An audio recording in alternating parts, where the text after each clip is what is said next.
Comment créer une vidéo de cours avec l'application Adobe Voice? Adobe Voice, c'est une application gratuite qui est développée pour l'instant uniquement sur iOS. On ne la trouve pas sur Android et on peut la télécharger sur iPhone ou sur iPad. Alors je vais lancer l'application Adobe Voice et arriver sur la page d'accueil, voilà, qui me permet d'explorer différents projets qui sont déjà créés par d'autres utilisateurs. Je peux accéder à mes propres projets. En haut à droite, je clique sur Projects et j'arrive sur mes propres projets. Je peux créer également un nouveau projet, Create a New Story. Je peux renseigner un titre.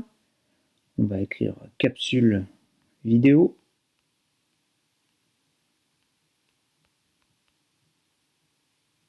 Voilà, j'appuie sur Next.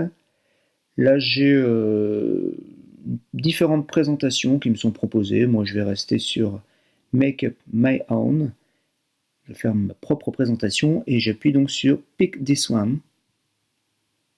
Voilà, et j'arrive sur une interface très simple avec une diapositive sur laquelle je peux mettre une image, une photo ou un texte. Donc, dans un premier temps, on va essayer de mettre une image. Alors, étant donné que l'application est développée en anglais, il ne faut pas oublier de rentrer, de chercher l'image directement en l'écrivant en anglais. Alors, comme on cherche à faire une capsule vidéo de musique, je vais écrire un mot, je vais écrire musique en anglais et je vais rechercher une image. Alors, je vais choisir, donc il y a plein d'images qui me sont proposées. Allez, on va mettre une clé de sol. Voilà, donc ça c'est un premier choix d'image. Si vous regardez en bas à droite de l'interface, vous avez un plus sur lequel vous pouvez appuyer pour créer une nouvelle diapositive. On va essayer de mettre cette fois par exemple une photo qu'on peut aller chercher soit directement sur l'iPad. On peut prendre aussi également une photo directement avec l'iPad, ou on peut aller la chercher sur d'autres applications comme par exemple Dropbox ou Facebook. Alors moi je vais chercher directement sur l'iPad une photo de Mozart. Voilà. Troisième possibilité, je vais créer une nouvelle diapositive en bas à droite. On peut écrire tout simplement un texte. Je vais écrire de nouveau capsule vidéo.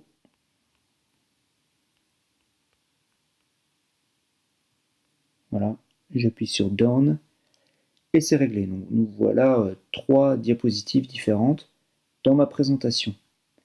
L'intérêt de cet outil, de cette application, c'est de pouvoir enregistrer un texte, enregistrer sa propre voix sur la présentation. Alors vous avez en bas, vous voyez un rond orange avec un micro, c'est marqué Hold to Record. Donc si j'appuie dessus et que je laisse mon doigt sur ce micro, je peux parler et m'enregistrer. Voilà, je fais un essai, je m'enregistre pour l'essai de l'application Adobe Voice. Quand on relâche, c'est enregistré. Alors malheureusement ici, comme je suis en train de filmer l'écran de mon iPad, je ne vais pas pouvoir vous faire entendre ce que j'ai enregistré. Je le montrerai dans quelques minutes dans une autre vidéo. Là, vous avez à gauche du bouton enregistreur un bouton play que vous pouvez utiliser. Voilà, mais là, vous n'entendrez rien puisque je filme l'écran directement. Autre possibilité, en bas à gauche, vous pouvez lire directement toute votre création avec l'enchaînement des trois diapositives ici. Donc, je vais appuyer en bas à gauche sur le play qui est encadré. Voilà, donc les diapositives défilent. Évidemment, si vous avez enregistré la voix, on l'entend. Voilà, donc je vais arrêter. Autre possibilité aussi, très intéressante, c'est en haut. Alors à gauche, vous avez le layout qui permet de changer un petit peu la présentation d'une diapositive. Alors, si par exemple je veux mettre deux éléments sur ma diapositive, je peux rajouter encore une icône. On va chercher de nouveau dans musique. Voilà, des notes à rajouter. En haut toujours, je peux appuyer sur thème et choisir donc un thème pour ma présentation. Il y en a qui sont plutôt sympas en couleur. Alors, je vais en choisir en couleur justement, en jaune. Je peux changer, je vais choisir géométrique pour voir. Voilà. Et puis dernier élément, en haut à droite, vous avez musique. Donc là, vous pouvez diffuser un son. Il y a plusieurs sons qui vous sont proposés pendant toute votre présentation. Alors ça peut être sympa quand on ne fait que parler, Mais en ce qui me concerne, moi, comme je fais des capsules vidéo de musique, j'ai plutôt tendance à enlever le son. Donc, je vais appuyer sur la petite icône poubelle.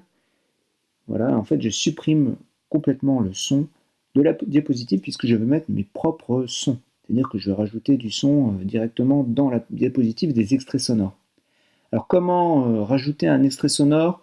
Finalement, le plus simple, c'est d'approcher une enceinte de bonne qualité du haut-parleur de l'iPad et d'enregistrer directement. Voilà, vous enregistrez directement votre son. Alors, ça passe pas par un câble, mais si votre enceinte est de bonne qualité, vous devriez avoir quelque chose de vraiment correct. Voilà, dernière chose à vous montrer, c'est comment on exporte. Donc, en haut à droite, vous avez un petit carré avec une flèche qui permet d'exporter votre vidéo.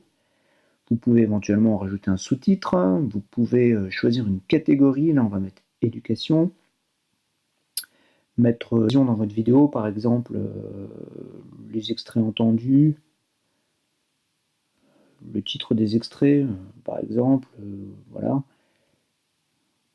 Vous pouvez mettre des informations sur l'auteur et la rendre publique ou non. Pour exporter votre vidéo, vous pouvez l'exporter sur des réseaux sociaux ou par mail ou par message. Et elle va être sauvegardée sur le cloud d'Adobe. Alors ça, c'est pas très pratique parce qu'en fait, vous ne pouvez pas exporter directement sur YouTube. Alors moi, je vais exporter quand même la vidéo. Vous voyez qu'il y a une barre de progression. Et finalement, on pourra récupérer via un lien, si par exemple vous l'êtes envoyé par email, sur le cloud d'Adobe, votre vidéo. Voilà, j'ai récupéré le lien sur le cloud d'Adobe de ma vidéo. Alors là, il s'agit d'une autre vidéo que j'ai créée avec Adobe Voice. Et que le lien, je l'ai reçu par mail, puisque j'ai choisi de l'envoyer par mail au moment de l'export. Quand on est sur le cloud, je vais pouvoir vous montrer que, comme je le disais tout à l'heure, on peut intégrer et la voix et du son sans aucun problème. Donc voilà ce que ça peut donner. Je vais parcourir cette vidéo rapidement pour vous montrer qu'on peut entendre la voix et le son. Dans cette petite vidéo, nous allons voir ce qu'est le Sprechgesang. D'ailleurs, dans Sprechgesang, tu as Sprechen, qui veut dire parler. Nous avons écouté un extrait d'une de ses œuvres qui s'appelle...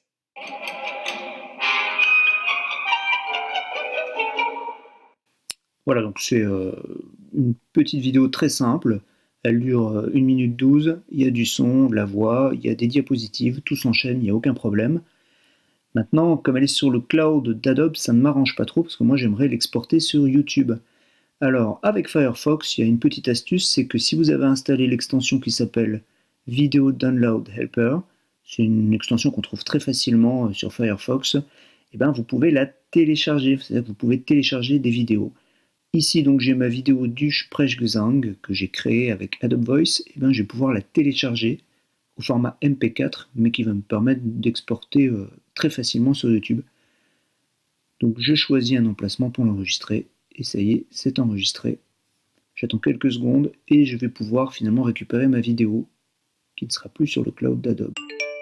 Et donc elle est récupérée, il n'y a aucun problème. J'espère que cette vidéo vous a été utile pour savoir utiliser l'application Adobe Voice et comment récupérer une vidéo, là je l'ai récupérée en MP4, sur son disque dur pour éventuellement l'exporter par exemple sur YouTube.